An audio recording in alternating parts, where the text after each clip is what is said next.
हरे कृष्णा जय जगन्नाथ। हरे कृष्णा कृष्ण कृष्ण हरे हरे, हरे राम राम राम हरे हरे। हरे कृष्णा। तो अभी श्री श्री जगन्नाथ देव की महामहोत्सव लीला चल रही है।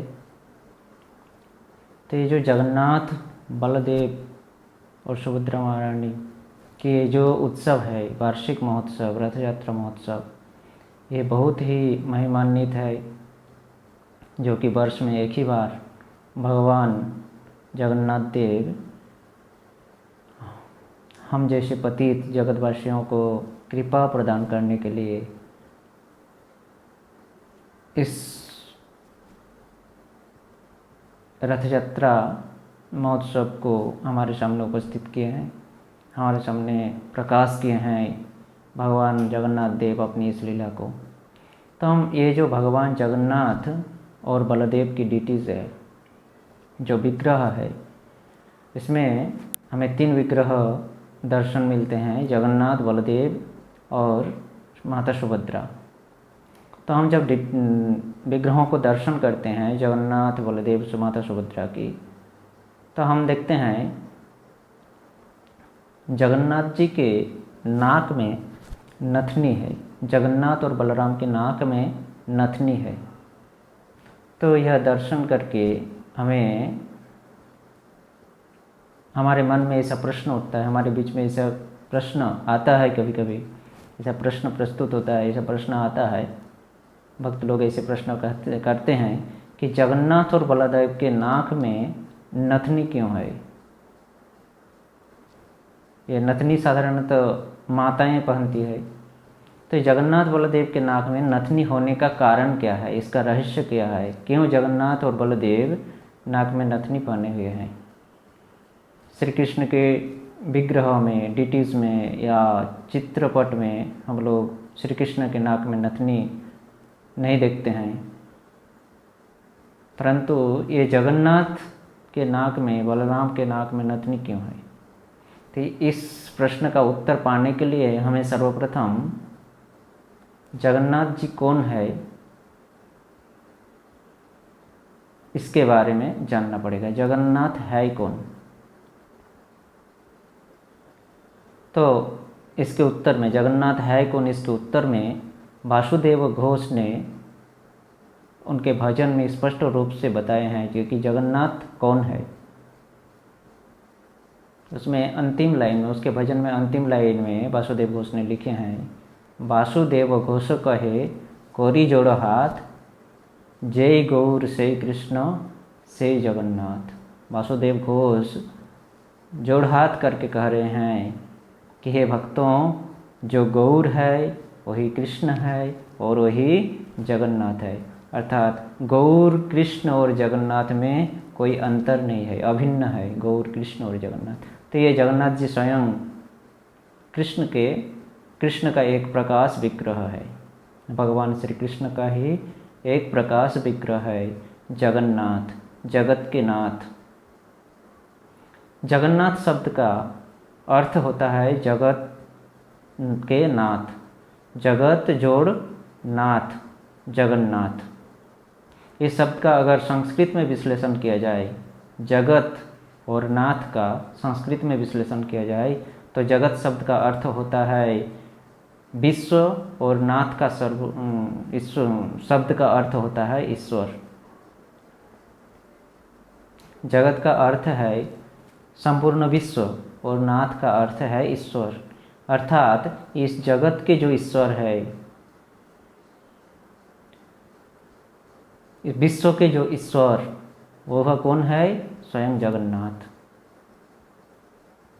संपूर्ण विश्व के ईश्वर जगन्नाथ जी है, जगतों के नाथ, जगतों के ईश्वर जगन्नाथ, जगदीश्वर, पतित पावन।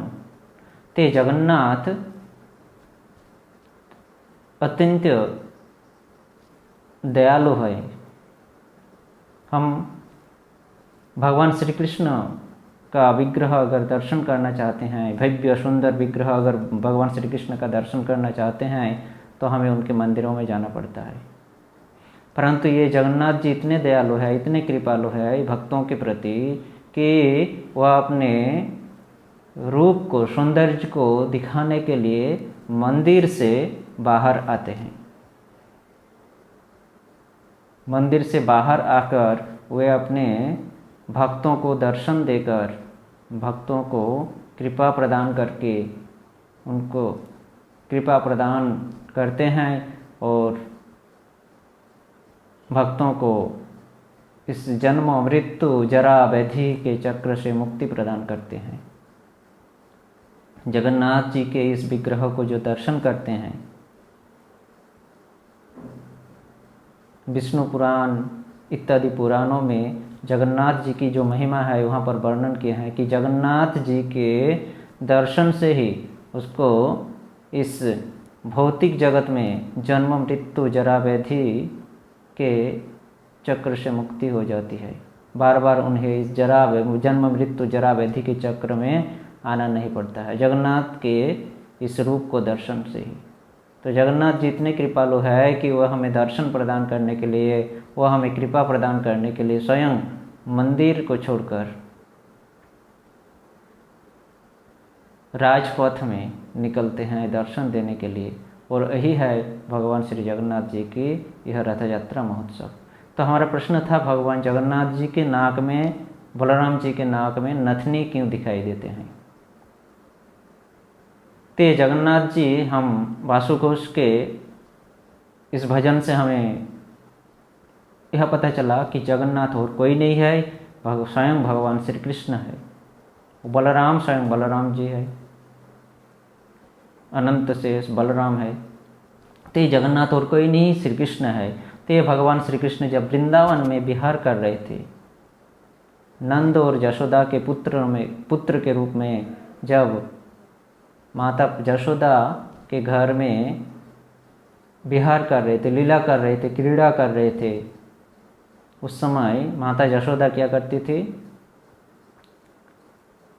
अपने पुत्र कृष्ण को, कान्हा को बहुत सुंदर से सजाती थी।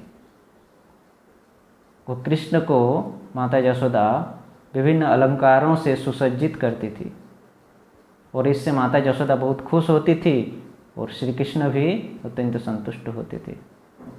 तो भगवान श्री कृष्ण को विभिन्न प्रकार के अलंकार पहनाने के लिए माता यशोदा ने भगवान श्री कृष्ण और बलराम के कान और नाक को छेद करवाए थे, ताकि कान में कुंडल और नाक में नथनी बांध सकें, पहना सकें। इसके लिए कान और नाक को छेद करवाए थे माता यशोदा ने।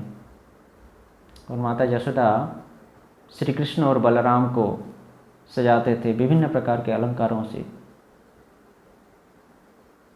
कान में कुंडल, नाक में नथनी, गले में हार,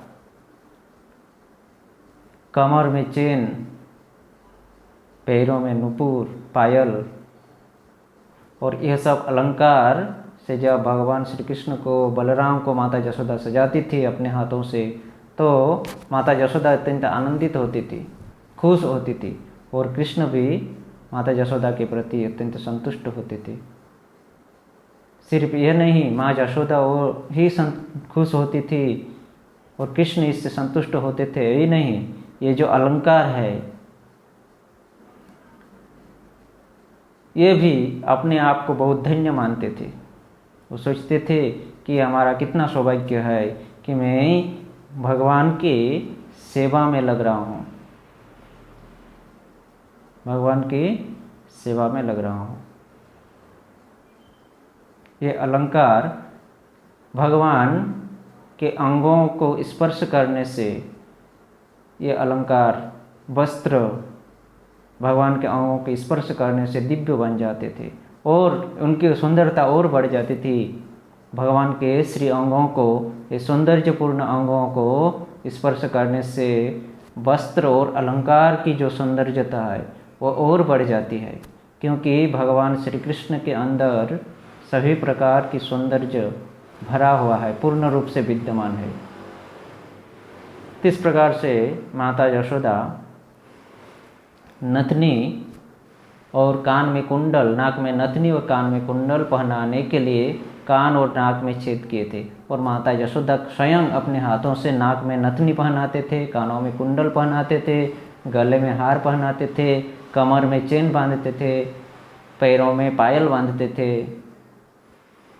और भगवान श्री कृष्ण इस प्रकार से सुसज्जित होकर जब घर से बाहर निकलते थे, अपने सखाओं के साथ खेलते थे, तो पैरों की पायल झुनझुन शब्द करती थी, रुनझुन शब्द करके यह बताती थी कि अहो मैं धन्य हो गई, कृष्ण के चरण को स्पर्श करके मैं धन्य हो गई। तो इस प्रकार इससे हमें क्या शिक्षा मिलती है कि हमारा भाव भी ऐसा होना चाहिए कि हम भगवान के चरणों की सेवा कर सकें, हमेशा हम भगवान और भगवान के भक्तों की चरणों की सेवा कर सकें। इस प्रकार के भाव होना चाहिए। अगर हम भगवान के श्री चरण कमलों की सेवा, उनके भक्तों की सेवा करेंगे तो हम भी, हमारा जीवन भी धन्य हो सकता है। तो ये जगन्नाथ जी के नाग में नथनी होने का एक ही मात्र कारण है माता यशोदा की इच्छा पूर्ण। माता यशोदा सोचते थे कि वह अपने पुत्र को बहुत सुंदर से सजाएं। हालांकि भगवान को इस सब का जरूरत नहीं है, परंतु वे अपनी भक्त की वात्सल्यता, भक्त के अंदर प्रेम, भक्त के अंदर जो भाव, उसको वो ग्रहण करते हैं। भगवान को ना तो कोई सुंदर अलंकार की ज़रूरत है और ना तो कोई सुंदर वस्त्र की ज़रूरत पड़ती है और ना ही सुंदर सुंदर भोजन की ज़रूरत पड़ती है, परंतु हम क्यों हम भगवान को देते हैं, सुंदर सुंदर वस्त्र से सजाते हैं, अलंकारों से सजाते हैं, सुंदर सुंदर भोजन प्रस्तुत करते हैं उनके लिए, क्योंकि भगवान भक्तों की सेवा से संतुष्ट होते हैं और भगवान भक्तों के सेवा के भाव को ग्रहण करते हैं। माता यशोदा के भाव थी कि वह अपने पुत्र को, वात्सल्य प्रेम की भाव थी उसके अंदर, और वह वात्सल्य प्रेम से सोचती थी कि वो श्री कृष्ण यानी उनके पुत्र को बहुत सुंदर से सुसज्जित करें। भगवान श्री कृष्ण इस भाव को ग्रहण करके अत्यंत संतुष्ट, इस भाव को देखकर माता यशोदा की बहुत संतुष्ट होते थे। तो इस प्रकार माता यशोदा ही सर्वप्रथम कृष्ण के कान में कुंडल, कृष्ण और बलराम के कान में कुंडल और नाक में नथनी बांधे थे। इसलिए वही कृष्ण का ही प्रकाश विग्रह ये जगन्नाथ जी है। इसलिए जगन्नाथ जी के भी नाक में नथनी दिखाई देते हैं, नथनी है। हम दर्शन करते हैं जगन्नाथ जी के विग्रह में, जगन्नाथ बलदेव के नाक में नथनी है। तो हमारा प्रश्न जो था कि नाक में, कृष्ण और बलराम के नाक में नथनी क्यों है, इसका कारण यही है कि कृष्ण को, ये जगन्नाथ और कोई नहीं स्वयं कृष्ण है। और कृष्ण जब वृंदावन में विहार कर रहे थे माता यशोदा और नंद के पुत्र के रूप में, तो माता यशोदा उनको सजाने के लिए, माता यशोदा की बहुत इच्छा थी कि वो अपने पुत्र कृष्ण को विभिन्न प्रकार के अलंकारों से सजाएं। तो उन्होंने सोची कि कान और नाक क्यों बच जाए, वो कान और नाक को छेद करके कान में कुंडल और नाक में नथनी पहनाए थे। और इस माता यशोदा की इस सेवा की भाव को लेकर, सेवा के भाव को प्रदर्शित करने के लिए ही जगन्नाथ जी नाक में नथनी पहने हुए हैं, बलराम जी, दाव जी नाक में नथनी पहने हुए हैं, अपनी माता की सेवा के भाव को प्रदर्शित करने के लिए। तो यही कारण है, एकमात्र यही कारण है जगन्नाथ जी के नाक में नथनी होने का। हरे कृष्ण, बहुत बहुत धन्यवाद। तो आप सभी भक्तों को हार्दिक स्वागत है इस जगन्नाथ जी की वार्षिक महोत्सव में। सब कोई जगन्नाथ जी की इस वार्षिक महोत्सव का पालन करें। रथ यात्रा, सामने ही रथ यात्रा आ रहे हैं। भगवान जगन्नाथ, बलदेव, सुभद्रा महारानी रथ में चढ़कर, अलग अलग रथ में चढ़कर हमें दर्शन देने के लिए मूल मंदिर, लक्ष्मी जी को भी छोड़कर, जो कि हमेशा उनके चरणों की सेवा करती है, लक्ष्मी जी की उस सेवा को छोड़कर राजपथ में आकर, मंदिर से बाहर राजपथ में आकर रथ में बैठकर हमें दर्शन प्रदान करते हैं। ऊंचे रथ में, रथ के ऊंचे स्थान में बैठकर, रथ में चढ़ने का मतलब है ऊंचे स्थान में बैठना, ताकि सभी भक्त लोग उनको अच्छे से दर्शन कर सकें। तो सभी भक्त जगन्नाथ जी की इस भव्य विग्रह, भव्य रूप, सुंदर सौंदर्य को दर्शन करें, जगन्नाथ की सेवा करें और इस रथ यात्रा में भाग लेकर अपने जीवन को धन्य बनाएं और इस जन्म मृत्यु की जीवन की इस जन्म मृत्यु के चक्कर से मुक्ति प्राप्त करने का उपाय करें। तो हरे कृष्णा, बहुत बहुत धन्यवाद। जय जगन्नाथ।